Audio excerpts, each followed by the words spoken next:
My name's Ian Willison and we farm 300 acres in Nottinghamshire, stocked with 30 horse livery yard and 120 suckler cows plus followers. We autumn block calve and we serve AI. We feed mainly grass and plus 30 acres of maize silage, fed on a TMR in the winter. Genetics are cemental based, crossed with native to give us a bit smaller cow, a bit harder cow. We paddock graze in the summer, mob graze as much as we can. Most paddocks are big enough for a 3-day graze and a 21-day break. When PRISM came along, I thought, well, yeah, we'll have a go at that. I could probably enjoy doing that, which I am enjoying. So recommendations from PRISM for us were that we were using too much straw, too much diesel, and growth rates could be better.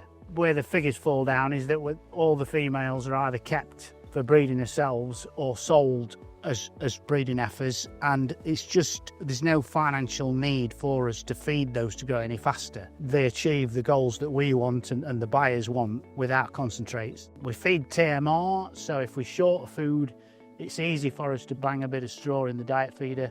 Diesel wise, I think probably the biggest chunk of diesel goes on the diet feeder, because we're putting round bales through a diet feeder, which is not an efficient thing to do really. I like TMR feeding, the cattle do better, everybody's quieter and it's quicker for me to feed that way. So we're sticking with that, but we have put a smaller tractor on it. So I mentioned earlier that we AI, I do that myself over a 9-week period from the 1st of November to calve middle of August to middle of October. For half the cost of running a team of bulls, I can have the best genetics in the world. The other advantages are that it gives us a tight calving pattern. It gives us, we've got calving dates, getting that conception right, along with colostrum, which is probably the most important thing we do is colostrum. That sets you up for the year. That calving period and effort in the serving period makes the rest of the year so much easier to keep cattle alive and productive. So we tend to feed for colostrum, not easy calving, and we use genetics to produce easily born calves. We choose replacement heifers purely based on